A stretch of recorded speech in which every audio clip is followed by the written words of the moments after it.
En cette période de crise, l'alimentation est le dernier budget incompressible des Français. Et pourtant, vendeurs et industriels jouent de plus en plus sur le poids des aliments pour alourdir notre facture. On a l'impression qu'on a créé les conditions d'une fraude massive invisible. En cause, la flambée des prix de certaines matières premières, comme la viande, le lait ou encore les céréales. Pour maintenir leurs marges, les industriels décident désormais de vendre moins pour gagner plus. Dans les hypermarchés, nous avons constaté l'existence de nouvelles fraudes, de fausses promotions sur le poids. 50% de ces offres seraient moins avantageuses que la promesse affichée. Je devrais avoir ce pack à 4,56 €. Or, il est vendu aujourd'hui à 5,47 €. Il y a moins d'une bouteille gratuite. Vous allez également découvrir que la plupart des produits que vous achetez depuis des années ont fondu en toute discrétion. Ce type de gâteau me semble vraiment plus petit qu'à une époque. Car le poids est devenu le moyen idéal d'augmenter les prix sans que le consommateur ne s'en aperçoive. Avant, ce paquet faisait 235 grammes. Maintenant, il n'en fait plus que 221. Et bien sûr, le prix n'a pas bougé. Aujourd'hui, la problématique poids est directement intégrée dans le processus de fabrication des aliments. Nous avons remonté la filière de produits très populaires comme la glace. Certaines matières premières sont tout simplement remplacées par de l'air. La glace, il y a de l'air dedans, oui. C'est sûr que plus on met d'air à l'intérieur, plus on fait de marge. Enfin, nous nous sommes penchés sur les nouvelles recettes des plats préparés. L'eau, l'ingrédient low cost par excellence, est désormais utilisé pour alourdir les portions. Quand on vend l'eau au poids d'un autre ingrédient, c'est tout bénéfice pour l'industriel. Enquête sur le véritable poids de nos aliments.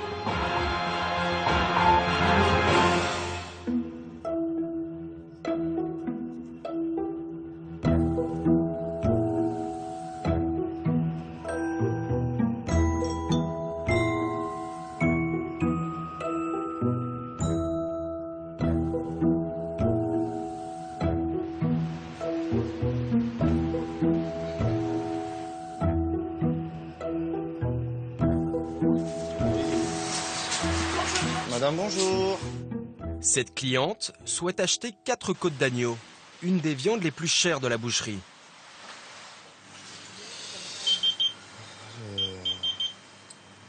Ça, c'est 40 € le kilo, ça. Voilà. Là, ça fait 3,39 € pour une côte d'agneau qui fait 85 grammes. Donc, retirez le gras. Mais en quelques secondes, cette côte d'agneau à 40 € le kilo va subir une cure d'amaigrissement. On a perdu 40 grammes, soit une perte d'1,60 €. Voilà. 1,60 € de gras que cette cliente a payé, mais qui finiront à la poubelle. La côte d'agneau de cette cliente, une fois préparée, vient de passer de 40 € le kilo à 75 €. Merci madame, bonne journée, au plaisir, au revoir. Si vous allez au supermarché que vous achetez de la viande sous cellophane, elle est déjà pesée et donc elle est vraiment au prix, on imagine qu'elle est au vrai prix et donc moins chère. Mais pour Sébastien, ceci est tout à fait normal. En fait, on l'achète brute et donc les clients ils payent de la viande brute et ensuite on la prépare. C'est comme quand on achète 1 kilo de clémentine, on achète 1 kilo de clémentine avec la peau même si on la mange pas.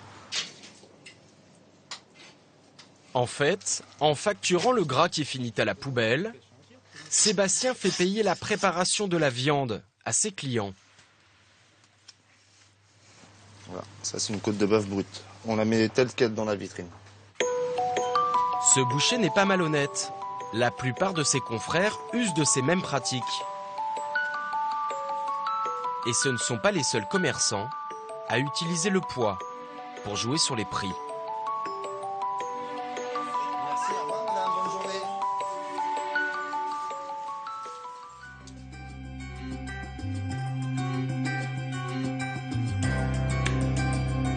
Dans les rayons des hypermarchés, le regard des clients est attiré par de multiples offres placé en tête de gondole.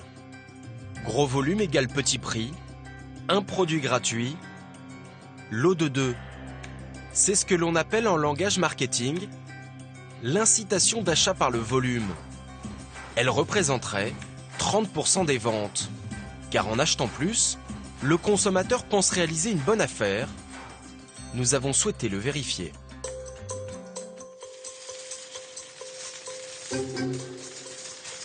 À 55 ans, Gaëlle est une consommatrice particulièrement vigilante. En bonne mère de famille, elle se méfie des offres trop alléchantes. L'eau de 3 lardons fumés à 600 grammes, donc c'est 3 fois 2, ça. Gaëlle ne note pas les prix affichés mais le prix au kilo. Une information obligatoire, présente sur chaque étiquette et qui va permettre à la mère de famille de comparer les promotions avec les produits au tarif normal. Pour les trouver, elle doit souvent parcourir des dizaines de mètres dans les rayons. Donc 1,59 le paquet, 7,95 le kilo. Ah oui, en promotion c'est plus intéressant, c'est 5,42 le kilo. Cette méthode peut paraître fastidieuse, voire inutile, surtout pour des promotions.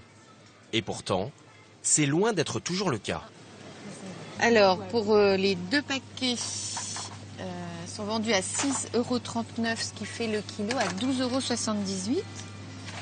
Alors que la promotion à 4 paquets nous met le kilo à 13,29 €. C'est le même, hein, exactement que le 4 paquets. Là, il y a un problème.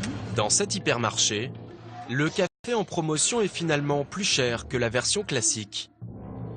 Gaëlle va découvrir le même problème sur ce lot de 4 boîtes de thon. Devant cette aberration, elle décide de demander des explications aux responsables de rayon. Le lot de 2 est moins cher au kilo que le lot de 4. Et il y a la même chose pour le thon. D'accord. En 4, il est plus cher que par 2. Pour la même qualité, la même catégorie. Effectivement, donc ce n'est pas normal, puisque normalement un lot de 4 doit être plus ou moins cher au kilo qu'un lot de 2. Alors nous, ce qui arrive au niveau de Maro, c'est qu'on a une politique de prix décentralisée. Donc nous, on s'aligne sur le prix de la concurrence locale. Et ce qui est possible par rapport à un prix national, c'est qu'on soit moins cher. C'est parfois incompréhensible pour le client au niveau des consommateurs, mais c'est la réalité. Ce responsable l'admet, il y a un problème avec ces promotions. Aux yeux de la loi, il devrait retirer de ses rayons toutes les offres non conformes.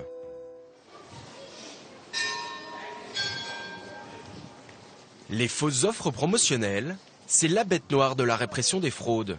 À Rouen, 2 inspecteurs de la DGCCRF, Bénédicte Schmitz et Michel Guerrier, en ont fait leur combat. Là, il y a aussi le plus 15% gratuit. Ça, c'est la même chose. Hein. Sur le pamplemousse rose. Aujourd'hui, ils passent au crible inopinément toutes les promotions de cette grande surface. Dans leur viseur, les promesses de gratuité. Comme ici, pour 3 bouteilles achetées, une offerte. Une bouteille à l'unité qui est vendue 1,52 €. Et donc de l'autre côté, vous avez 3 bouteilles plus une gratuite. Donc si je multiplie 1,52 € par 3, cela fait 4,56 €. Donc je devrais avoir ce pack à 4,56 €. Or, il est vendu aujourd'hui à 5,47 €. Il y a moins d'une bouteille gratuite. Selon ces agents de la DGCCRF, plus d'une offre de gratuité sur 2 ne respecterait pas sa promesse. Avec l'allégation de gratuité, on constate assez souvent que la gratuité réelle est inférieure à la gratuité indiquée. Parfois même, il n'y a aucune gratuité. Et dans des cas extrêmes, le produit est plus cher. En droit, ces fausses promotions sont considérées comme une pratique commerciale trompeuse. Ce magasin risque jusqu'à 187 500 € d'amende. Mais dans les faits, les condamnations sont rares. En 2010, 391 supermarchés ont été pris la main dans le sac, mais seuls 12 d'entre eux ont été condamnés.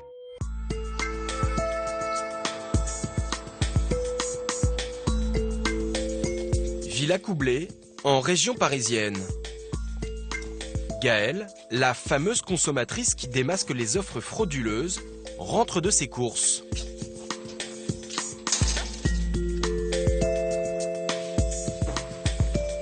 Depuis quelques mois, son premier réflexe est de sortir sa balance. Car elle l'affirme, elle aurait détecté une autre anomalie de poids. Je repèse les aliments que j'ai achetés parce qu'il m'est arrivé de constater que le poids ne correspondait pas exactement. Donc de temps en temps, je m'amuse à vérifier si les grammages correspondent à ce qui est indiqué. Pour ce paquet de saumon par exemple, le poids net affiché est de 180 grammes. Pour le repeser, elle va donc enlever l'emballage. J'utilise toujours ma balance de la même façon, donc je mets un petit plat que la balance se prend en compte, en mémoire, elle se remet à 0 et ça va nous permettre d'avoir le poids du saumon qui est de 165 grammes au lieu des 180 grammes annoncés. Il y a quand même 15 grammes de différence, c'est important sur 180 grammes, ça fait presque 10%. Puis vous imaginez, dans la production industrielle, 15 grammes par paquet, c'est énorme à la fin de la chaîne. Gaëlle va également constater un écart de 10 grammes sur ses saucisses. Elle décide d'appeler le service consommateur de la marque pour obtenir des explications. Il se peut qu'il y ait eu un dysfonctionnement, si vous voulez. Normalement, c'est calibré, si vous voulez, elles font toutes la même taille et normalement toutes le même poids. Après, il se peut qu'il y ait eu des dysfonctionnements sur la machine de calibrage. Quoi qu'il en soit, je fais remonter l'information à l'usine et puis je vais me permettre de prendre vos coordonnées pour pouvoir vous envoyer un courrier avec un dédommagement pour ce produit. Très bien, au revoir. Bonne journée à vous. La balance de cet industriel serait défaillante. Ce qui est étonnant quand même, c'est que ça semble normal. Ça n'a pas eu l'air de la surprendre du tout en fin de compte. Ces quelques grammes en moins pèseraient en réalité très lourd. Ce fabricant de saucisses vend 70 millions de paquets chaque année. S'il manquait 10 grammes par unité, l'opération pourrait rapporter jusqu'à 3,5 millions d'euros par an. Vendre moins que le poids affiché est une pratique de plus en plus répandue. Car depuis quelques années, les industriels font face à une flambée du prix des matières premières. En 10 ans, le prix de la viande a augmenté de 83%. Le lait a bondi de 113% et les céréales de 152%. Cela a eu un impact direct sur les coûts de fabrication dans l'agroalimentaire.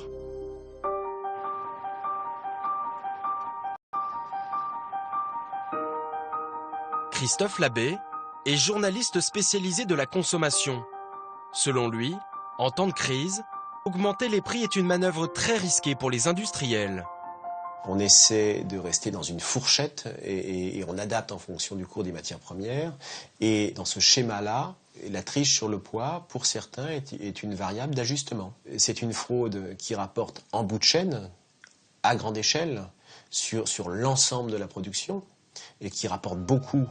Dans un contexte où chaque gramme vaut de l'or, certains industriels n'hésiteraient donc pas à se mettre dans l'illégalité en trichant sur le poids réel de leurs produits.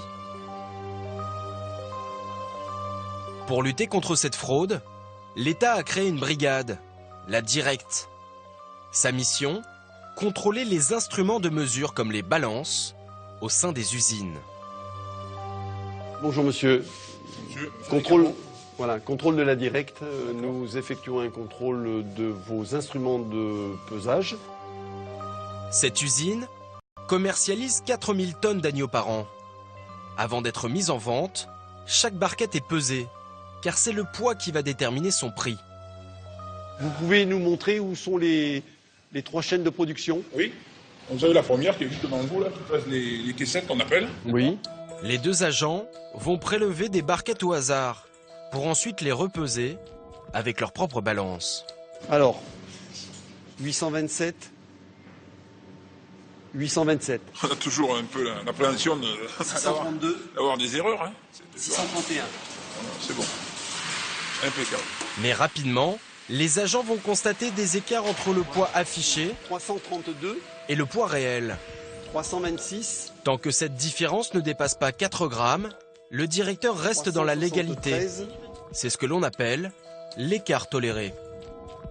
Mais sur certaines barquettes, Brigitte et René vont découvrir un écart de poids beaucoup plus important.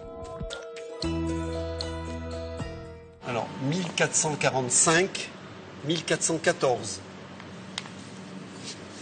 1585, 1555. On compte toujours notre grammes. Ouais, il y a 22, 29, 30. Le lot que nous contrôlons, on a 30 grammes d'écart au déficit du consommateur. Le cinquième, 1470, 1439. Un écart significatif, toujours le même, et toujours au détriment du consommateur. Ce sont les signes caractéristiques d'une fraude. Visiblement, le directeur prend ça plutôt à la légère. Ça peut arriver, je veux dire, rien n'est infaillible dans la vie. Vous connaissez quelque chose qui est infaillible? Non. Donc voilà, donc là on constate, on n'a rien caché, il n'y a rien à cacher. L'écart de poids est 6,5 fois supérieur à la limite autorisée. Les inspecteurs vont maintenant chercher à estimer l'ampleur de la fraude. Vous avez vu que sur deux chariots, oui, vous avez un déficit systématique de toutes vos barquettes sur 30 grammes. Alors, par journée, vous avez une moyenne de combien de... Vous conditionnez, oui. 400 kilos. 400 kilos. Le directeur semble enfin réaliser la gravité de la situation. Pour nous, c'est une... Vous savez, malheureusement, c'est une fraude. Je la reconnais, hein, je ne peux pas dire le contraire. Et puis, je ne me l'explique pas. En vendant des barquettes lestées de 30 grammes chacune, ce directeur réaliserait un gain illicite de 1 800 € par mois. Il risque jusqu'à 75 000 € d'amende pour tromperie sur la quantité. Ces pratiques sont donc très risquées. Mais les industriels ont plusieurs cordes à leur arc. Ils ont imaginé d'autres techniques, cette fois-ci tout à fait légales. À force de faire attention au poids de ses aliments, Gaëlle est devenue malgré elle une experte en la matière. Voici ce qu'elle vient de découvrir sur des produits qu'elle consomme depuis des années. Oui, j'ai remarqué par exemple que pour ce type de gâteau, le diamètre a changé. Il me semble vraiment plus petit qu'à une époque. Et les contenants aussi des sirops alimentaires pour les goûters aussi ont particulièrement réduit. Mais je ne peux pas le prouver. Gaëlle n'est pas la seule à avoir remarqué ces changements. Une association française de consommateurs a examiné à la loupe les évolutions de quantité de certains produits. En 2008, ce paquet de gâteaux est bien passé de 330 grammes à 300 grammes. Pour que le consommateur ne s'en aperçoive pas, à l'intérieur on trouve le même nombre de biscuits. En revanche, le diamètre du gâteau a été réduit. Selon cette association, le prix n'aurait pas baissé. Cela correspond à une hausse de 10%. Des dizaines de produits ont ainsi subi un régime drastique, comme ces tranches de jambon qui ont perdu 10 grammes chacune. Ces célèbres crèmes dessert ont également fondu. Les pots sont passés de 125 grammes à 115 grammes. Pour ce café, le fabricant a décidé de retirer 2 dosettes de ses paquets. Enfin, sous couvert d'un changement de packaging, l'industriel de cette sauce moutarde en a profité pour retirer 50 ml de produit. On ne fait pas très attention, hein. C'est des produits qui sont au niveau de votre main. Ça fait 20 ans que vous les achetez, vous les prenez sans les vérifier. Puis c'est en arrivant à la maison, en les rangeant, que je me suis dit, mais c'est devenu des petits paquets. Mais pour pouvoir effectuer cette comparaison, il faudrait avoir les anciens paquets. Problème, ils ont tous disparu du marché. En Europe, une seule personne les a conservés. Cet homme, nous l'avons retrouvé au nord de l'Allemagne, à Hambourg. Armin Valette est chargé de mission pour une association de consommateurs. Depuis 7 ans, il collecte des centaines d'emballages. Par exemple, ici, sur ces soupes instantanées, avant, elles permettaient de faire 4 assiettes. Maintenant, ce n'est plus que 3. Les barres chocolatées, c'est pareil. Avant, ce paquet faisait 235 grammes. Maintenant, il n'en fait plus que 221. Et bien sûr, le prix n'a pas bougé. L'emballage est le même, mais le contenu est allégé. Cette pratique porte un nom, l'inflation masquée. Le but est clair, augmenter les prix sans que le consommateur ne s'en aperçoive. Les industriels de tous les pays européens raffolent de cette méthode. Depuis 2005, Armin a recensé plus de 500 produits concernés. Vous voyez sur ces sticks de café soluble, ici on a le même nombre de portions.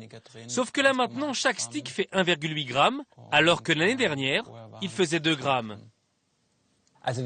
Tous les jours, on reçoit des mails de consommateurs mécontents. Parfois, ça va jusqu'à 100 mails par jour.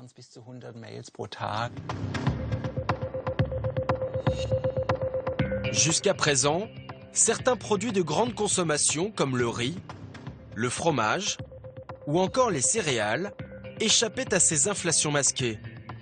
Le riz, par exemple, ne pouvait être commercialisé qu'en 7 formats différents, dont les plus courants étaient 250 grammes, 500 grammes et 1 kg.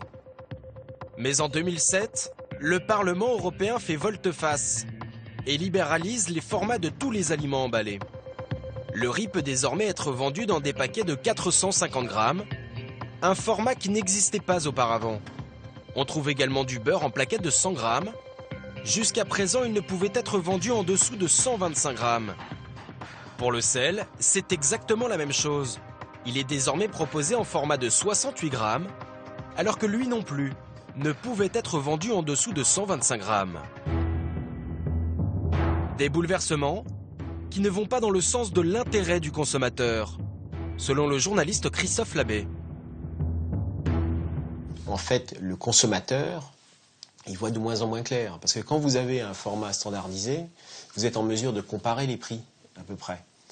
Si vous avez une foultitude de formats pour un même produit qui sont tous différents, vous êtes obligé d'avoir la calculette à la main pour comparer les prix. Et ça, c'est le fruit d'un lobbying de l'agroalimentaire et un lobbying constant de l'agroalimentaire.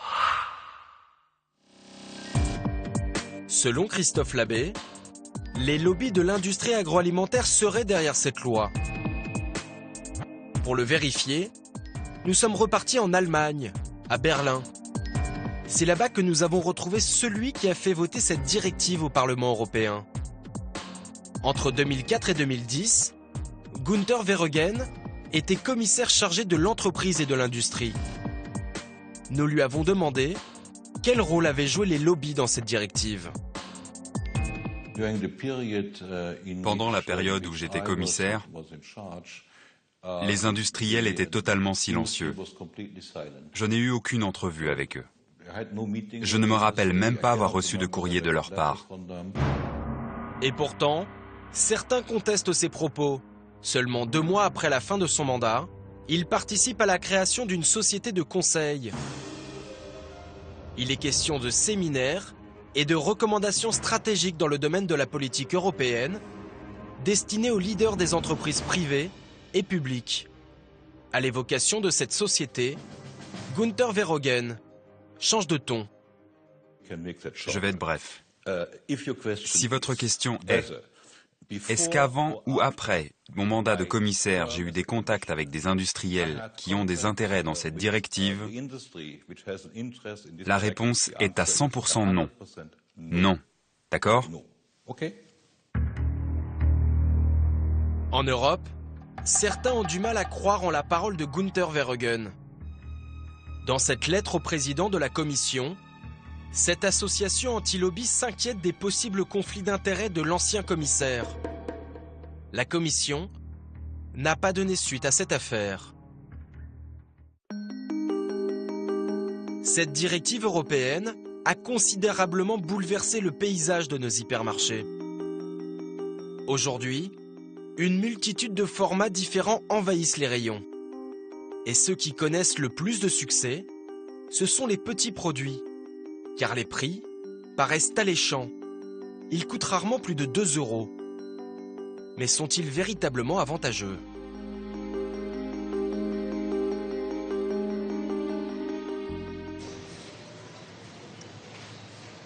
Delphine travaille pour une association de consommateurs. Elle se méfie particulièrement de cette nouvelle vague de produits. Dans son viseur, la version mini d'un camembert, ici à gauche sur l'image, vendue à seulement 1,10 €.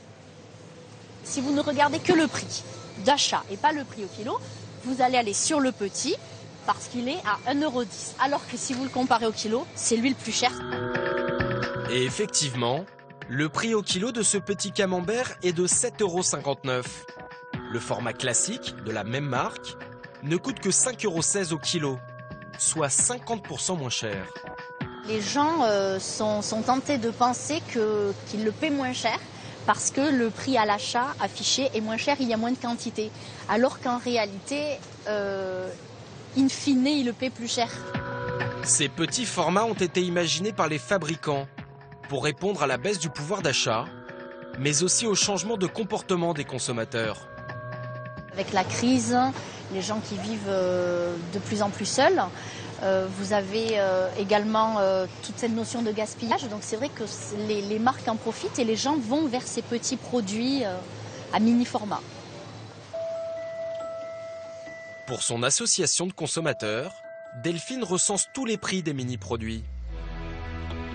Alors qu'un saucisson classique coûte 14,68 € le kilo, la version miniature est vendue 26,90 €. Le paquet familial de purée, lui, coûte 6,36 € le kilo, contre 11,44 € pour les formats individuels. Côté boisson, le prix au litre d'une bouteille de soda se vend 1,23 €. Les mini-canettes coûtent en moyenne 2,86 € du litre. Mais la démonstration de Delphine ne s'arrête pas là. J'ai pris les mêmes produits, mêmes caractéristiques, mais avec deux formats différents. Donc là, ici, j'ai le format individuel, l'eau, le café, le camembert, les soupes. Et là, ici, j'ai les formats normaux, familiaux, avec, pareil, le café, le soupe, le camembert et l'eau. Et donc, en poids, on est en équivalent. Hein. Et donc, on va voir au niveau de la note ce que ça va donner. Dans ces deux paniers, il y a exactement le même poids d'aliments de la même marque. 12,91 €. La facture du panier rempli de format traditionnel s'élève à 8,27 €. Celle des petits formats grimpe à 12,91 €. Donc on est à pratiquement 50% d'écart entre deux paniers de même quantité, mais juste en format différent. Comment les industriels justifient-ils une telle différence de prix? Un seul d'entre eux a accepté de nous répondre. Il se trouve à Lyon. Patrick Bompard est responsable des saucissons secs chez un poids lourd de la charcuterie. Il commercialise un produit consommé par 15 millions de Français. C'est un produit qui aujourd'hui est en 260 grammes et c'est une droite qui a l'intérêt par rapport au produit original ou originel de saucisson de pouvoir être coupé et de faire des petites rondelles de façon facile et pratique pour l'apéritif. Ce saucisson classique a été décliné en 7 tailles différentes. Les mini-formats font partie de la stratégie commerciale de l'entreprise car ils permettent de vendre des produits moins chers à l'unité qui attirent les clients. On a plutôt une augmentation de la consommation de ce type de produits qui sont des produits plaisir et qui en période de crise permettent d'avoir accès à un produit plaisir à un coût moindre. Les mini-produits ont permis à la marque de gagner 4 millions de consommateurs supplémentaires. Et pourtant, le prix au kilo en hypermarché est jusqu'à 80% plus cher. Patrick Bompard a toute une liste d'explications. C'est-à-dire pour faire sécher des produits, vous avez besoin que l'air circule entre les produits. Et pour faire sécher 100 grammes de petites pièces, il faut plus de place que pour faire sécher 260 grammes de pièces classiques.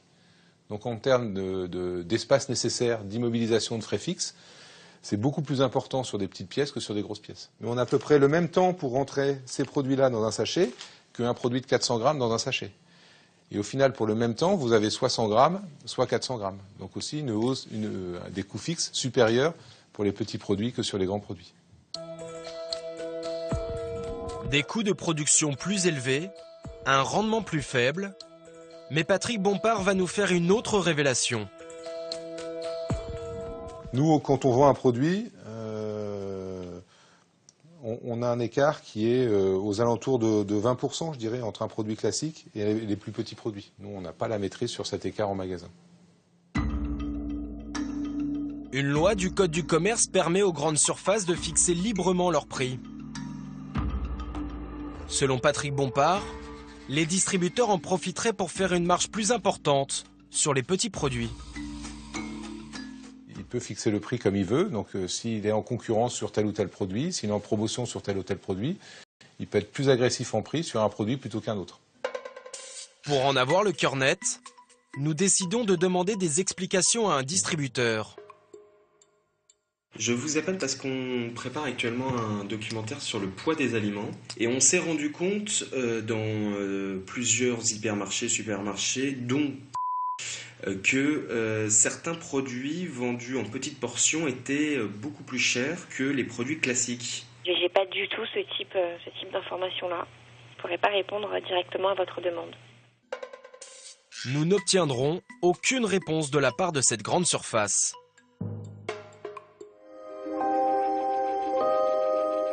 Les prix pratiqués sur les mini-produits sont de plus en plus contestés par les associations de consommateurs.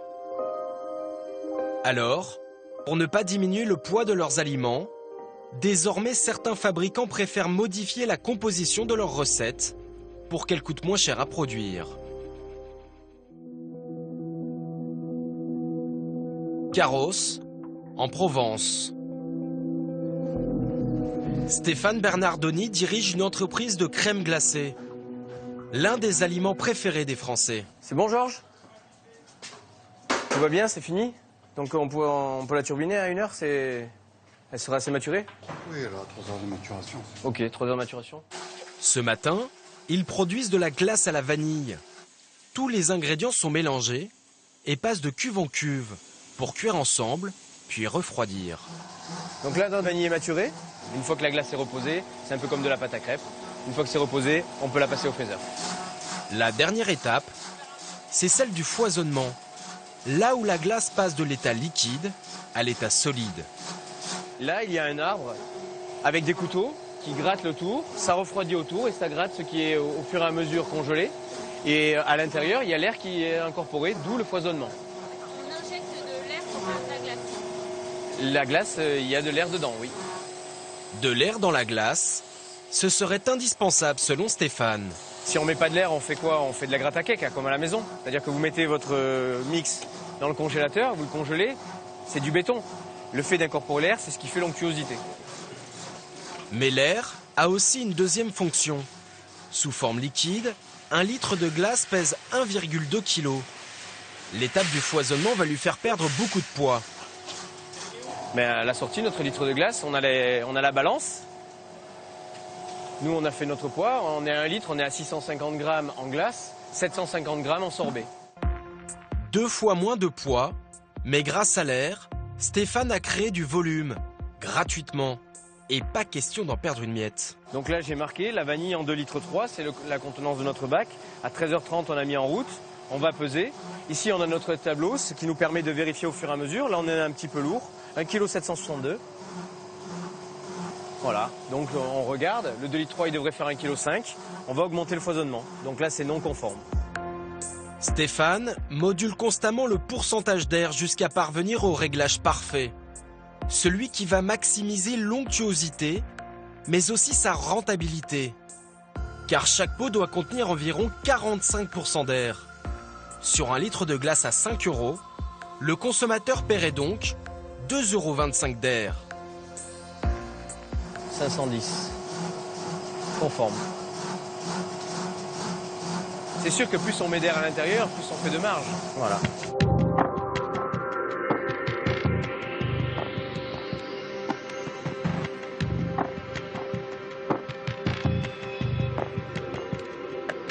La loi l'autorise à mettre 50% d'air dans sa glace.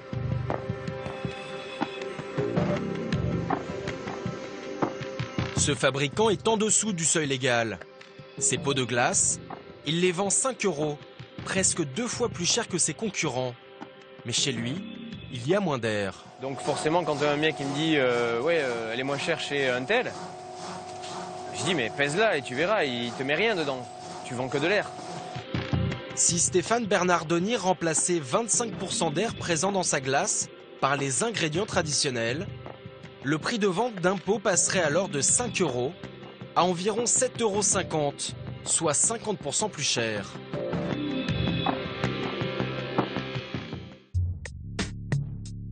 Mais il y a un autre ingrédient idéal pour jouer sur le poids.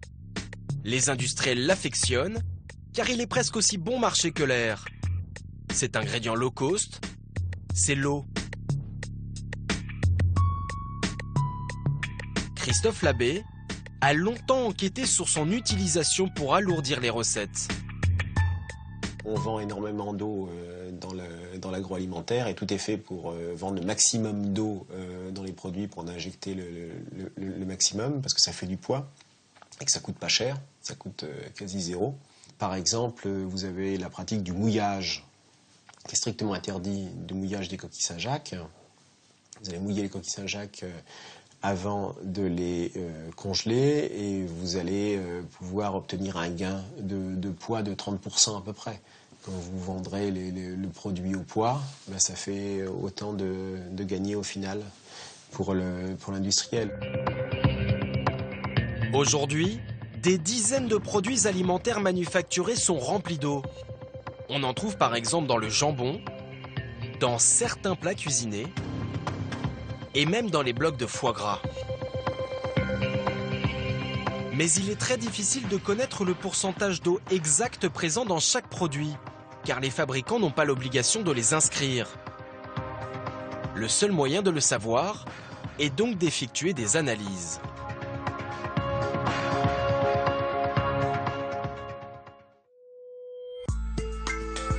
Laboratoire départemental du Morbihan. Nous décidons d'analyser différents aliments comme ces saucisses. Patrice Jacob relève un premier indice. L'ordre dans lequel sont placés les ingrédients au dos du paquet. Au niveau de la réglementation, pour l'étiquetage, il est demandé de faire un étiquetage décroissant. C'est-à-dire qu'on commence par les composés les plus nombreux en quantité dans le produit et on termine par les plus rares. Sur le plan réglementaire, la présence de l'eau en deuxième position signifie que c'est le deuxième composant le plus important dans ces saucisses. Pour analyser sa teneur en eau, la saucisse est broyée. Puis elle est mise dans une étuve afin que l'eau s'évapore. Les scientifiques comparent ensuite le poids avant et après évaporation pour en déduire le pourcentage d'humidité. Ces saucisses sont composées de 60% d'eau, mais une partie est naturelle. On peut considérer que la viande de porc contient 70% d'eau, donc elle apporterait 40% de cette eau dans la saucisse. Les 20 autres pourcents sont effectivement de l'eau qui a été ajoutée. Il y aurait donc 20% d'eau ajoutée dans chacune de ces saucisses. C'est ajout légal, mais l'opération nécessite quelques notions de chimie. Car maintenir l'eau dans la viande n'est pas tout à fait naturel. Sur ce genre de produit, on a tendance à rajouter un petit peu d'eau pour gagner un petit peu en poids. Et pour fixer cette eau, on se sert de produits qui sont des polyphosphates. Donc ils fixent l'eau, ils les fixent sur les protéines. Dans la composition d'un produit, les polyphosphates sont aussi appelés E450, E451 ou encore E452. Ils sont présents dans certains fromages, dans des plats préparés ou encore dans le jambon. Ce qu'on voit ici, c'est de l'eau qui est ajoutée. On voit que ça suinte par rapport à la viande parce qu'en fait, le rôle du polyphosphate ne dure pas forcément très longtemps dans le temps et il finit toujours par relarguer. On voit les gouttes d'eau donc qui suintent un peu partout. On le voit bien sur l'emballage. À ce jour, les polyphosphates n'ont fait l'objet d'aucune étude permettant de connaître les véritables effets sur notre santé. Ils seraient suspectés de causer une hyperactivité chez les enfants, ainsi que des troubles digestifs. Le polyphosphate est l'additif préféré de l'industrie agroalimentaire. Mais il est aussi le plus secret. Aucune marque contactée n'a souhaité nous en parler. Le seul à avoir accepté de nous montrer comment il s'utilise est un repenti de la profession. Alain Fournet est conseiller culinaire. Pendant 7 ans, il a travaillé au cœur du système, au service du numéro 1 mondial de l'agroalimentaire. Son métier de l'époque, cuisiner des plats traditionnels à la sauce industrielle. Le métier, c'est tout d'abord de répondre à des briefs. L'industriel reçoit des briefs internes ou externes. Progressivement, on doit aller vers des recettes qui coûtent de moins en moins cher, donc être le plus rentable possible pour l'industriel. Le chef va nous dévoiler les méthodes des industriels pour augmenter le poids des aliments. La cuisine prend alors des airs de laboratoire. Donc je tire de l'eau. Et voilà comment Alain utilisait les fameux polyphosphates. Seulement quelques milligrammes mélangés à de l'eau et injectés dans du poulet à l'aide d'une aiguille. Si je le faisais industriellement, il y aurait 2 façons de le faire, ou en injectant avec par machine, avec des grosses aiguilles qui piquent. Le poulet, c'est trop petit. Donc le poulet, lui, on le fait surtout par barattage. Donc quand on baratte du beurre, on remue, on mélange.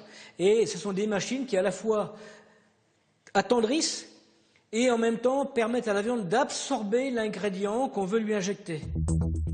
Piqué à l'eau, l'escalope va gonfler de 12 grammes. Mais c'est à la cuisson que les polyphosphates vont révéler leur atout principal, et ça n'a rien à voir avec le goût. Un poulet contient naturellement beaucoup d'eau. À la cuisson, il va en perdre une partie, on va voir environ peut-être 30% de son poids. Ces 30% représentent une perte sèche pour l'industriel. Alain va nous montrer comment les polyphosphates limitent cette perte. À droite, un morceau de poulet naturel. À gauche, un morceau piqué au polyphosphate. On voit déjà plus d'eau dans la partie qui a été non injectée, enfin sur laquelle je n'ai pas mis de polyphosphate. Et sur la partie où j'ai mis du polyphosphate, on voit déjà que le poulet ne rend pas d'eau. Ces 2 morceaux de poulet pesaient exactement le même poids au départ. En ajoutant de l'eau et en retenant celle naturellement contenue dans la viande, Alain Fournet a réussi à augmenter le poids du poulet de 20 grammes.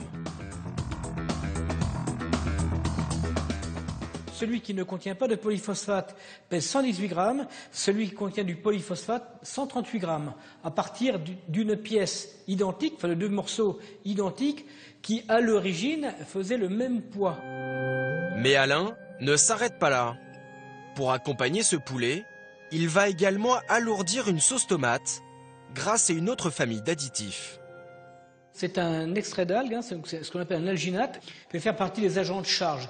Les agents de charge, ça peut être aussi de la farine simplement, une fécule simplement, quelque chose qui ne coûte pas cher, justement pour apporter du poids dans une recette, et on va compenser un ingrédient que l'on a retiré, un ingrédient cher. L'alginate a la propriété de transformer l'eau en une sorte de gel. Elle devient alors un texturant, idéal pour faire prendre du poids à une sauce tomate. Ici, la sauce sur laquelle je n'ai rien ajouté, et une sauce sur laquelle, qui est la même, sa sœur jumelle, sur laquelle j'ai rajouté un texturant, donc un agent de charge avec de l'eau. On a une sauce qui pèse un peu plus de 100 grammes de plus que l'autre, soit en gros 30% de plus. Pour finir sa démonstration, le chef va dresser 2 plats avec des ingrédients identiques et pesant le même poids au départ. Au final, le plat contenant le poulet gonflé à l'eau et au polyphosphate pèse 7% plus lourd. Selon Alain, l'industriel pourra donc le vendre 7% plus cher.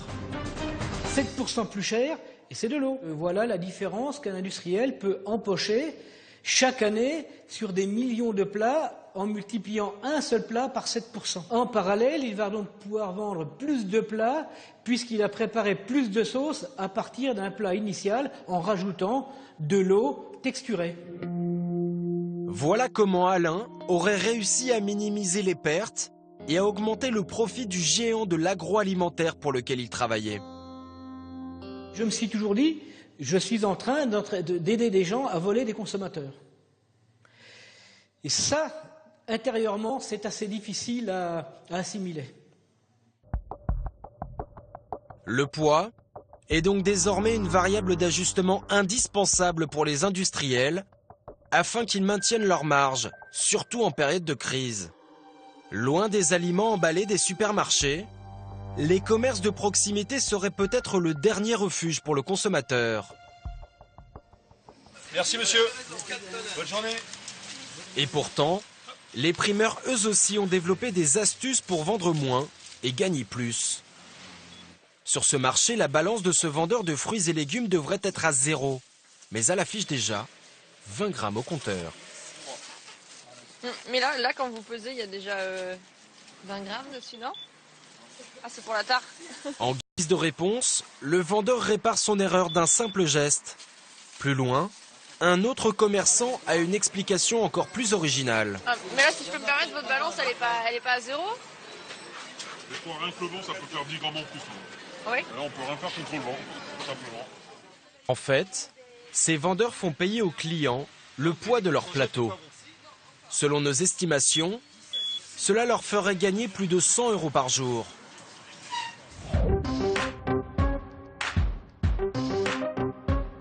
À Valréas, dans le sud de la France, nous retrouvons Brigitte et René, les deux inspecteurs de la Directe, la répression des fraudes.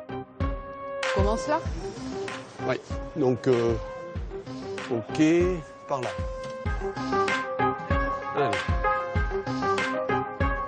Comme dans l'usine de viande, ils vont vérifier la conformité des balances. Bonjour monsieur la Directe, on vérifie votre balance. Donc déjà, il faut vérifier qu'elle parte à 0. Donc là, elle est bien à 0, la balance, elle a bien été mise à 0. Donc là, on pose 1 kg, on a vérifié qu'à 1 kg, elle était bonne. On essaye à 2 kg. Et bon, la balance affiche bien 2 kg. Donc elle est juste. Comme eux, ils sont 800 agents dans toute la France à surveiller de très près les balances des commerçants. On peut voir votre vignette ?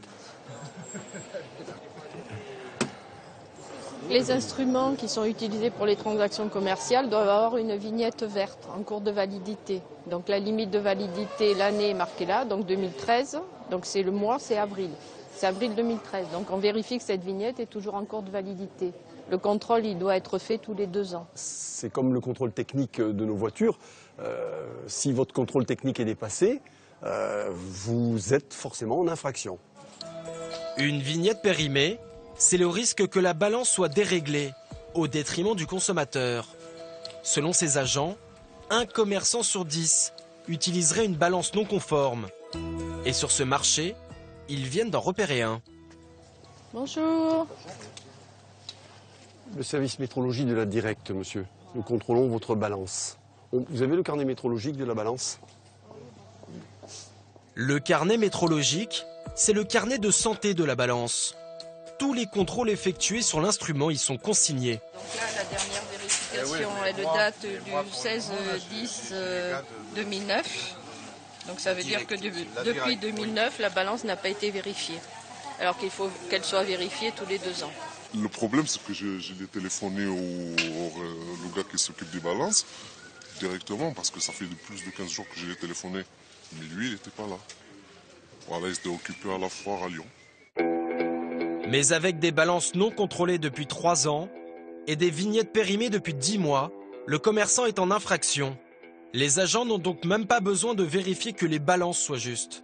On refuse les 2 balances qui n'avaient pas été vérifiées et nous dressons procès verbal à monsieur en lui remettant un bulletin de refus et un avis de procès verbal. Ce commerçant risque jusqu'à 450 € d'amende. En attendant, il lui est interdit de se servir de ces balances non conformes. Donc la vignette verte n'est pas encore de validité, donc on colle une vignette rouge marquée Direct sur la vignette verte. Bon, on lui laisse finir son marché, demain il ne pourra plus s'en servir et bon, après il prend le risque que si la gendarmerie passe ou si quelqu'un le trouve, on lui prenne sa balance, on lui emporte sa balance. Aujourd'hui, que ce soit chez les petits commerçants ou dans l'industrie agroalimentaire, le poids est devenu un enjeu économique majeur. Mais pour le consommateur, ces grammes remplis d'eau ou d'air, payés au prix des aliments, risquent un jour d'être lourds à digérer.